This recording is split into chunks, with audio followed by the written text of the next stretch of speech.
Le premier ministre, cet après-midi, a remercié les policiers et policières un peu à l'avance parce que on sent que la pression se retrouve maintenant sur les épaules des services de police. Je vais en parler avec Marcel Savard. Il est ex-directeur adjoint à la Sûreté du Québec. Monsieur Savard, bonjour. Bonjour. D'après vous, d'après votre expérience, lorsqu'on donne ces pouvoirs-là ou qu'on donne ces mandats-là aux policiers, comment ça va être perçu par les policiers et policières, ça? Moi, je pense que l'ensemble de la communauté policière est toujours interpellée quand on parle de sécurité publique. C'est de ça qu'on parle actuellement. C'est vraiment une notion de sécurité publique et leur rôle principal, c'est protéger la vie, la propriété et traduire devant les tribunaux les auteurs de crimes. Donc, protéger la vie, c'est leur rôle. On leur donne un mandat particulier et je suis très heureux de voir qu'on a donné aussi, on a travaillé sur le contexte, on donne aussi des outils pour travailler. Et vous savez, ça fait partie des préoccupations policières d'avoir les outils. On parle, est-ce que c'est clair tout ça pour les policiers? Je suis convaincu, après avoir écouté le premier ministre et Mme Guilbeault, que tout ça est très clair pour les policiers. Monsieur Savard, je vous arrête un instant parce que vous me dites que c'est clair pour les policiers, mais pour le grand public, c'est pas un langage qu'on connaît tellement bien, ça. Télémandat, constat portatif. Télémandat, c'est quoi?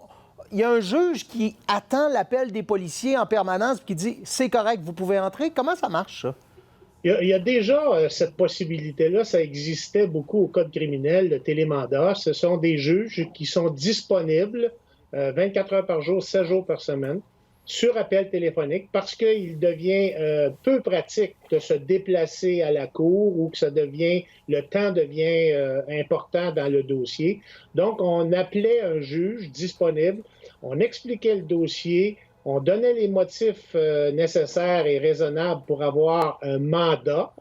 Dans l'occurrence, ce sera un mandat pour aller à l'intérieur d'une maison. Donc, on respecte la vie privée. L'expectative de vie privée, elle est toujours là. Ça prend un mandat pour entrer à l'intérieur.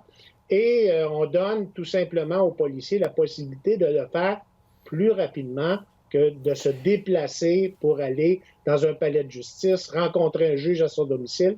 On le fait par téléphone. Il nous reste quelques secondes. Je veux qu'on parle absolument des manifestations.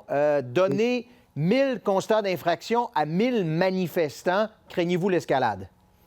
Moi, c'est pas comme ça que ça va se passer. Vous savez, on sait déjà actuellement quand il va y avoir des manifestations. Les rassemblements dans les parcs en zone rouge, complètement interdits.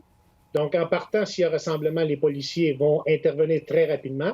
Et les manifestations, très rapidement, quand il va y avoir une manifestation, au moment de la mobilisation des gens, les policiers vont tout de suite commencer à faire de la sensibilisation, d'aviser les gens au début même de la mobilisation.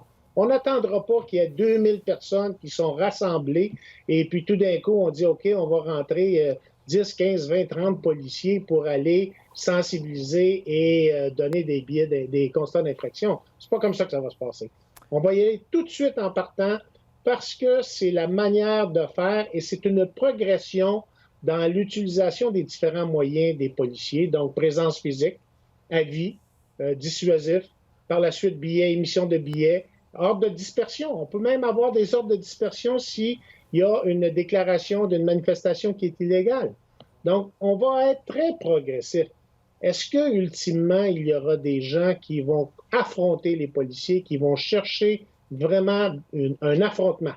La réponse, c'est oui, mais les policiers sont habitués, ils connaissent leur rôle, ils connaissent leur mandat et ils connaissent aussi toute l'utilisation de la force qui doit être nécessaire et justifiée. Donc, on va avoir une progression là-dedans. Est-ce qu'il y aura quelques débordements? Bien, il est possible que ça arrive parce qu'on a des gens qui ne semblent pas comprendre les avis de la santé publique. Bien, M. Savard, merci beaucoup de ces précisions ce soir.